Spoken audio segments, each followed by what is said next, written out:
संती बस्तवाड गावात घडलेल्या कुराण जाळल्याच्या प्रकरणाची चौकशी आता सीआयडीकडे सोपवण्यात आली आहे, अशी माहिती बेळगाव शहराचे पोलीस आयुक्त भूषण गुलाबराव बोरसे यांनी रविवारी पत्रकार परिषदेत दिली।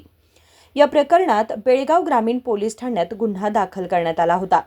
आपल्या पोलिसांनी आरोपींचा शोध घेण्यासाठी प्राथमिक तपास सुरू केला होता, मात्र राज्य सरकारने या प्रकरणाची गंभीर दखल घेत ही केस सीआयडीकडे वर्ग केली आहे, असे त्यांनी सांगितले। ಬೆಳಗಾವಿ ಗ್ರಾಮಾಂತರ ಪೊಲೀಸ್ ಠಾಣೆ ವ್ಯಾಪ್ತಿಯಲ್ಲಿ ಸಂತಿ ಬಸ್ತವಾಡ್ನಲ್ಲಿ ಆ ಘಟನೆ ನಡೆದಿತ್ತು। ಆ ವಿಚಾರದಲ್ಲಿ FIR ರಿಜಿಸ್ಟರ್ ಆಗಿತ್ತು, ಪ್ರೈಮರಿ ಇನ್ವೆಸ್ಟಿಗೇಷನ್ ಕೂಡ ಆಗಿದೆ ಮತ್ತು ಆ ಘಟನೆದು ಸೂಕ್ಷ್ಮತೆ ನೋಡಿಕೊಂಡು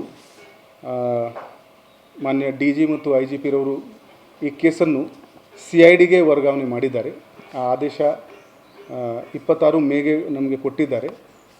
27ನೇ ಮೇಗೆ ನಾವು ತನಿಖಾಧಿಕಾರಿಯನ್ನು CID ಅಧಿಕಾರಿಗಳಿಗೆ ಎಲ್ಲ ಡಾಕ್ಯುಮೆಂಟ್ ಹಸ್ತಾಂತರ ಮಾಡಲಿಕ್ಕೆ ಆದೇಶ ನೀಡಿದ್ದೀವಿ ಮತ್ತು ಲೋಕಲ್ ಏನು ಅವರಿಗೆ CID ತಂಡಕ್ಕೆ ಸಹಕಾರ ಬೇಕು, ಅದು ಬೆಳಗಾವಿ ನಗರ ಪೊಲೀಸ್ ಅದು ಸಹಕಾರ ನೀಡ್ತಾರೆ।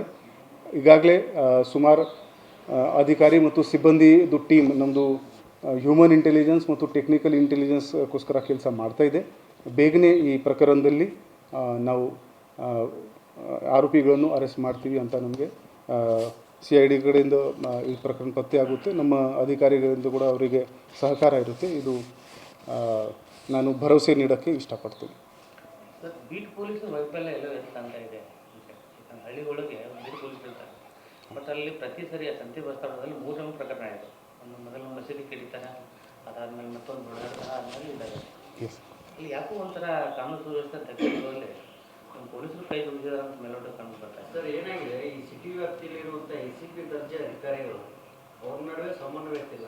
ಈ ವ್ಯಾಪ್ತಿಯಲ್ಲಿ ಆದರೆ ನನಗೆ ಸಂಬಂಧ ಇಲ್ಲ, ಈ ವ್ಯಾಪ್ತಿಯಲ್ಲಿ ನನಗೆ ಸಂಬಂಧ ಇಲ್ಲ, ನನ್ನ ವ್ಯಾಪ್ತಿ ಆದರೆ ನನಗೆ ಅಷ್ಟೇ ಸಂಬಂಧ ಅನ್ನೋ ಮೆಂಟಾಲಿಟಿಯಲ್ಲಿದೆ। ಜೊತೆಗೆ ಈ ಏನದು ಮಿನಿಸ್ಟರ್ ಪ್ರಭಾವಳಿ ಕೂಡ ಒಂದಷ್ಟು ACPಗಳಿಗಿದೆ, ಹಾಗಾಗಿ ಇಲ್ಲಿ ಈ ರೀತಿ ಕ್ರೈಮ್ ರೇಟ್ ಹೆಚ್ಚಾಗ್ತಿದೆ ಅನ್ನೋಂಥ ಆರೋಪ ಕೂಡ ಇರುವಂಥದ್ದು, ಅದನ್ನು ಸರಿ ಮಾಡಬಹುದು।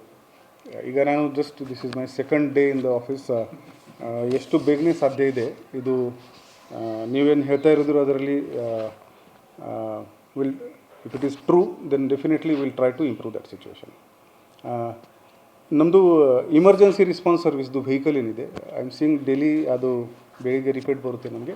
ಎಲ್ಲಿಂದ ಕಾಲ್ ಬಂದ ತಕ್ಷಣ ನಮ್ಮವರು 10 ನಿಮಿಷದ ಒಳಗಡೆ ಹೋಗ್ತಾ ಇದ್ದಾರೆ। That is the one of the fastest service delivery at the door step. ಇನ್ನು ಬರೋ ದಿನಗಳಲ್ಲಿ ನೀವು ಹೇಳ್ತಾ ಇರೋದು ಕರೆಕ್ಟ್ ಇದೆ, ಬೀಟ್ ಪೊಲೀಸಿಂಗ್ ಅದು ಹಳೆ ಓಲ್ಡ್ ಪೊಲೀಸಿಂಗ್ದು ಕನ್ಸೆಪ್ಟ್ ಇದೆ, but it's correct concept because beet police ಜನರ ಮಧ್ಯದಲ್ಲಿ ಹೋಗ್ತಾ ಇರ್ತಾರೆ, ಅವರಿಂದ ಮಾತಾಡ್ತಾ ಇರ್ತಾರೆ, ಒಂದು ಸಮನ್ವಯ ಆಗುತ್ತೆ ಅದರಲ್ಲಿ। ಸೊ ಆ ಬೀಟ್ ಪೊಲೀಸಿಂಗ್ ಕೂಡ ಹೇಗೆ ಮೋರ್ ಇಫೆಕ್ಟಿವ್ ಆಗಿ ಇಂಪ್ಲಿಮೆಂಟ್ ಮಾಡಬೇಕು ಆ ದಿಕ್ಕಿನಲ್ಲಿ ಕೂಡ ನಾವು प्रयत्न ಮಾಡ್ತೀವಿ। आजपासून सीआयडीकडून या प्रकरणाची सखोल चौकशी सुरू होणार असल्याचंही त्यांनी सांगितलं। विनोद कोलकार, KMM मराठी, बेळगाव।